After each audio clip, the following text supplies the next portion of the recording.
It's a parade inside my city, yeah! It's a parade inside my city, yeah! It's a parade inside my city, yeah! It's a parade inside my city, yeah! Floor. It's a parade inside my city, yeah! But shit, it is what it is. Let the past be the past. Just know Bam gonna be good and turn up on their ass. It's your time, it's his time, it's Bam's time. Bam's time to shine. Hey, check it out, man. Y'all see, again, I'm fresh off of work. Stop playing with me, bro. Stop playing with me. Y'all make sure to like this video. Y'all see we put it in work. Bro, I'm not playing with nobody on this shit, for real. Anyways, how a zero-star recruit became an NBA superstar. We did one on LeBron. We did one on Steph Curry. Now we got Ja Morant. It's kind of a crazy order. Y'all probably gonna say KD should have been next or someone of that nature, but Ja Morant's popped up first. Ja Morant about to get his shine right now. You know, we know things about Ja Morant, but we about to find out even more. Let's get straight to this video, though. Enough talking. From a small-town zero-star recruit to the most electrifying player in the NBA today. He got is the story crazy of Ja bounce, Morant. bro. Like, small-town dreams. It seemed like him and Ant Edwards catch a body every other game. It just seems like they literally... Ant probably got at least 4 bodies in this season. Is Jamel Morant, better known as Ja Morant. What was his name? Small Town Dreams. Demetrius Jamel Morant, better known as Ja. Hold on, y'all.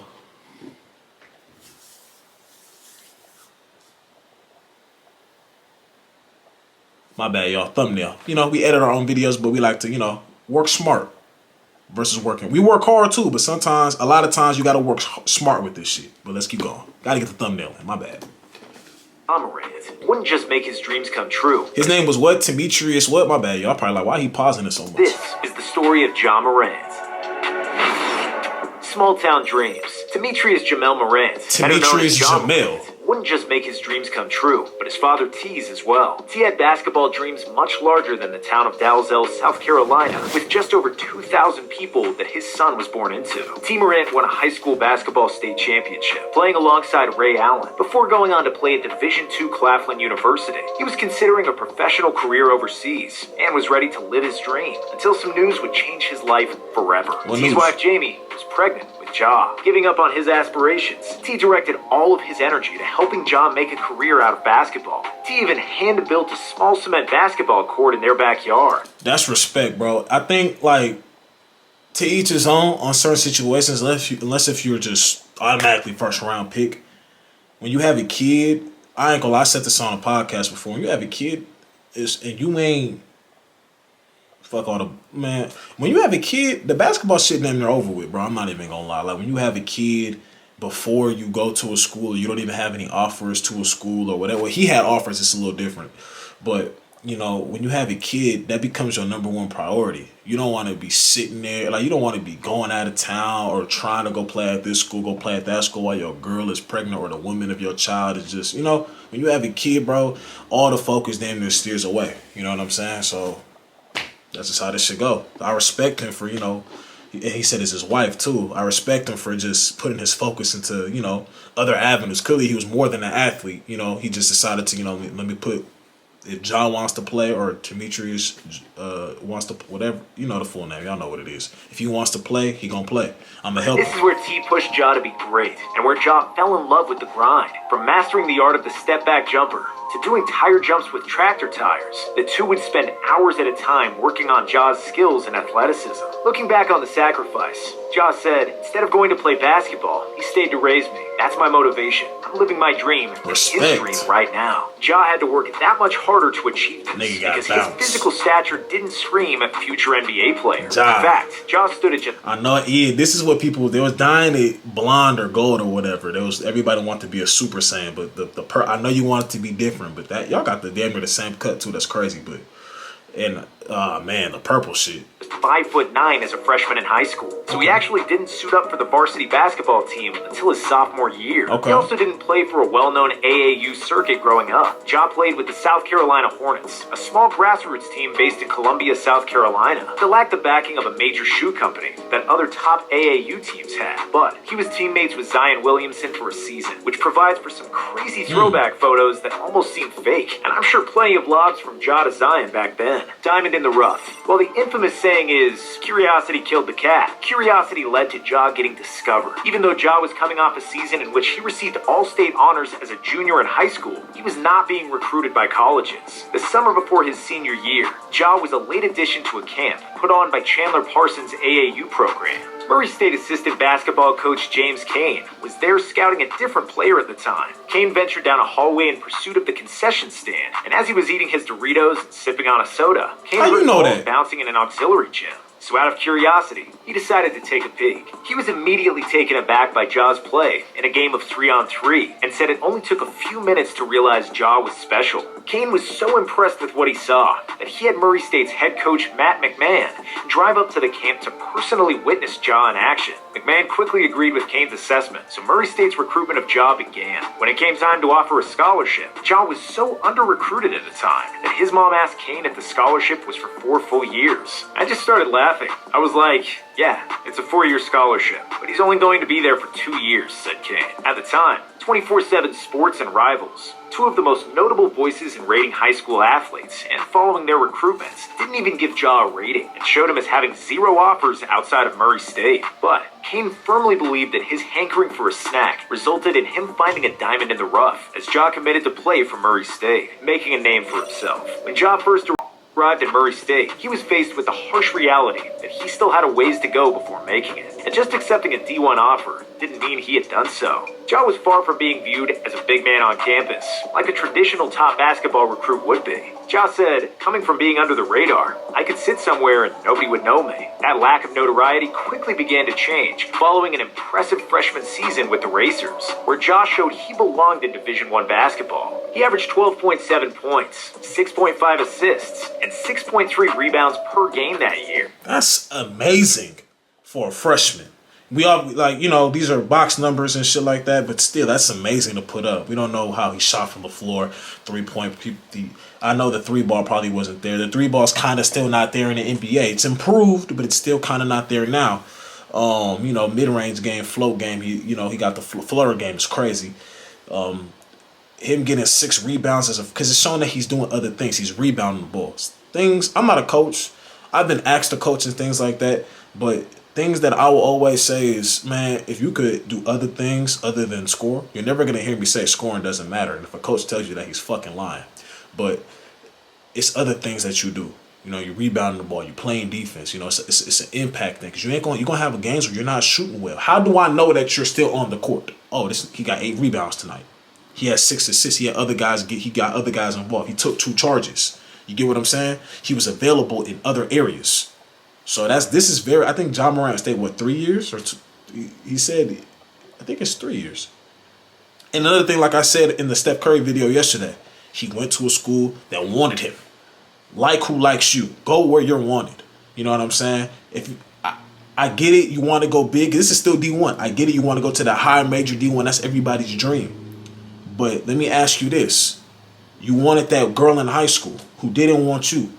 Then presentable looking female comes your way. She may not be the D1 that you think is what you want, but she's presentable and she's coming and wants you. Wouldn't it be smart for you to go here? A lot of people is going to say you're settling because you're not going where you wanted. 9 times out of 10, when you go where you wanted, it's not. It turns out this isn't what you going. Yeah, this is where I want to go. This is where I wanted to go. Then when you're there, this isn't what I want. This is not what I wanted to happen to me. Versus going where I know I'm gonna play. Going where they reached out to me with open arms. It's not settling. We use that settling word way too loosely these days, bro.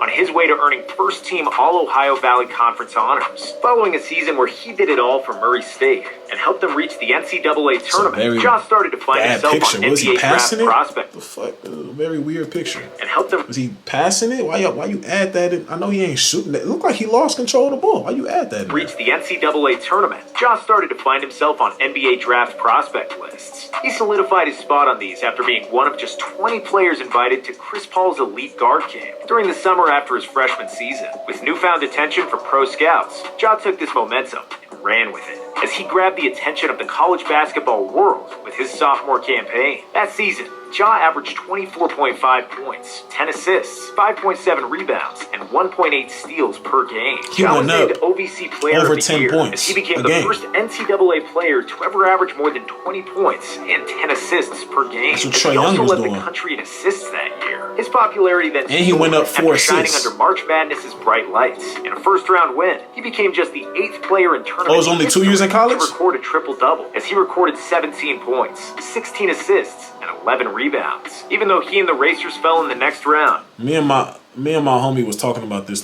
the other day. We talked about how much do you have to have the ball in your hands to get that many assists? Like, you really got to be dominant. Like, to get that many assists, that's what we was talking about. Like, think about it. How much do you have to have the ball in your hand to get 16, 17, 18 assists? You know what I'm saying? That's why, you do got to kind of watch the games versus always going off a box score, because clearly everybody ain't getting no damn 16 assists. Everybody not getting 35. You know what I'm saying? So I hate when people try to discredit numbers. You know what I'm saying? But there is that little, okay, I got to watch, because the fuck, how long was you dribbling? Your usage rate have to be real high, especially in college. Ja didn't go out quietly, going off for 28 points. Ja became the talk of the entire basketball community and declared for the 2019 NBA draft. Also was 2 years. Making the jump. Ja becoming a fan favorite with his electrifying play style and eye-popping numbers still wasn't enough to silence all the doubts that surrounded him. He dealt with questions and concerns about his game's ability to translate to the NBA level. Was his success the product of playing in a small conference not traditionally known for basketball? Is he too skinny to score on and guard grown men? Will he be a flash in the pan and never fully established in the league after being fun to watch in college like a Jimmer Fredette? This was the noise Ja heard as the Grizzlies drafted him 2nd overall, but it drove him to prove it was exactly that, just noise. His rookie season was his opportunity to show everyone that he belonged in this league. And that's exactly. He did block Kyrie. I think it was a game winner, or was it a game winner, or it was tie game to go to overtime, or the Nets were down. He did block. That was solid defense. Exactly what Ja did that year, as he took home the NBA Rookie of the Year award. He averaged 17.8 points, 7.3 assists, and 3.9 rebounds per game, leading all rookies in assists and total points scored. While Ja demonstrated that he can achieve personal success in the league and was tremendously talented, the conversation shifted to his ability to lead and turn an entire franchise around. With the conclusion of Ja's rookie season, the Grizzlies missed the playoffs for a 3rd straight year with an 89 and 148 record. Ja's 2nd season in the league was nearly identical to his first, as he again averaged around 20 points, 7 assists, and 4 rebounds per game. The difference? Ja carried Memphis to the playoffs. And to say he carried them is not a stretch. In the newly implemented play-in tournament, Ja put up 35 points, 6 rebounds, and 6 assists in an overtime win over the Warriors that gave the Grizz the 8th and final spot in the playoffs. Then they stunned everyone by taking Game 1 on the road against the top-seeded Jazz. Ja followed up that win by exploding for 47 points and 7 assists in Game 2. While Memphis ended up falling to the Jazz in the first round, it was clear that the future was bright in Memphis with Ja running the show. Face of a franchise. With Ja having proven he's talented enough to carry a team, the question in year 3 became, can he take the next leap into the realm of superstardom? Expectations were high, thanks to what he had already accomplished, as the conversation shifted to seeing how high his ceiling is. Ja's play this season has shown that ceiling seems to be sky high, averaging over 25 points per game and just under 7 assists and 6 rebounds. Ja was selected to his first All-Star game, and not only that, but he was named a starter in the game, an incredible incredible honor for a player in just his third season. This year has shown Ja is capable of putting up video game numbers on any given night, in addition to consistently producing. Nothing better demonstrates this than a 4-game stretch in February. Against the Trailblazers, Ja tied his career high of 44 points, scoring 20 in the fourth quarter, while adding in 11 assists for the game. Then, following a tough close loss... His career high of 44. I thought he had 47. And I watched that game, actually, when they played the Warriors, because the Lakers had just beat the Warriors to have the 7th seed, and the Warriors had to play Grizzlies, and the Warriors lost to them. So...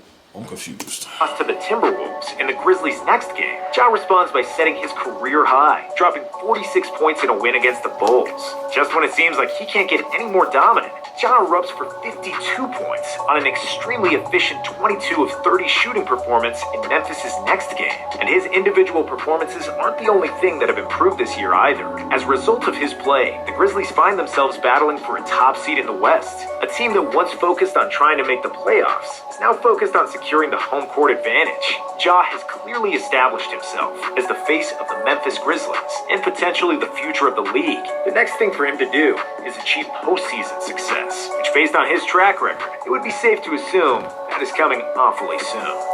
Yeah, I mean, they saying that about the Thunder. I don't really got, like, I'm gonna be honest, I haven't watched the NBA this year. This is probably the least amount I've watched it in my life.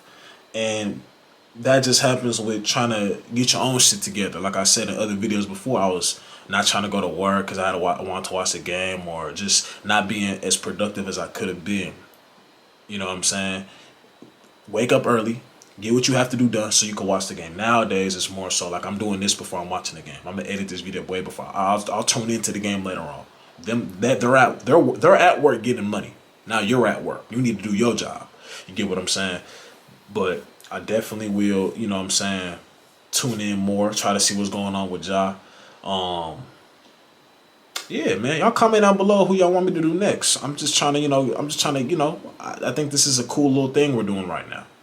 Anyways, if you like this video, y'all know what to do. Get this video to at least 15 likes. I'll drop another one for y'all in 2 minutes. Nah, I'm playing. But tomorrow, I'll drop another one for y'all. Rest in peace to Kari, my grandma, both our grandmas.